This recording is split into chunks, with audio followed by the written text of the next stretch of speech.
If you've been typing your income into affordability calculators and you're feeling confused or worse, discouraged, I have good news. Those calculators are often wrong because they don't know your credit history, they don't know your specific debts, and they definitely don't know the guidelines that actual lenders use to approve you for a loan.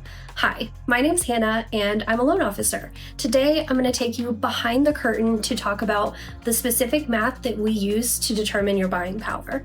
So today, we're going to talk about debt to income, loan to value, and reserves. And don't worry, I'll break it all down so that you can stop guessing and start planning.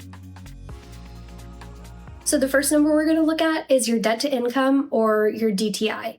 And this is composed of two parts. We're going to look at your total monthly obligations compared to your stable monthly income. So your total monthly obligations are going to include the new payment for the home that you're trying to purchase, as well as things like car loans, student loans, or credit card debt.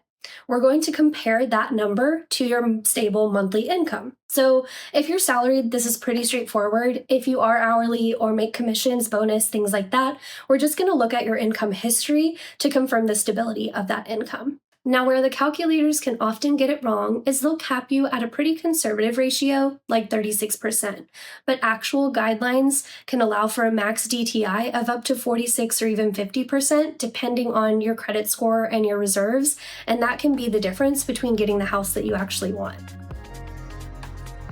The next number we'll look at is loan to value. You may have heard that you need to put 20% down on your first home purchase, but that's a myth. Guidelines often allow for first-time homebuyers to put down as little as 3%, where that max loan to value is 97%.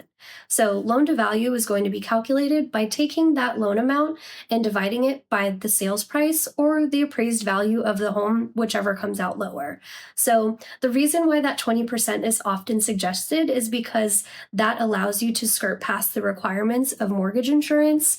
But that mortgage insurance payment isn't always that expensive, so the cost of that insurance payment versus the value of getting into your first home and starting to build equity by utilizing a lower down payment option could be a really beneficial choice for you. The next piece of the puzzle that we'll look at is your reserves. So reserves are going to be liquid cash that you have, whether that's in a checking account, a savings account, or vested stocks and bonds that you have access to after the closing of the loan. And not every lender is going to require reserves, but having proof of them can definitely strengthen your application because lenders are going to want to see that you have the ability to handle a financial emergency if something arises. If saving for a down payment and closing costs is one of your biggest hurdles, you should know that you don't have to do it alone. We can often use gift funds towards those costs. So this would be funds that you're receiving from an applicable donor, whether that is a parent or a spouse. It can sometimes be somebody with indirect familial ties, like a godparent or even a domestic partner. This can help significantly in that loan process.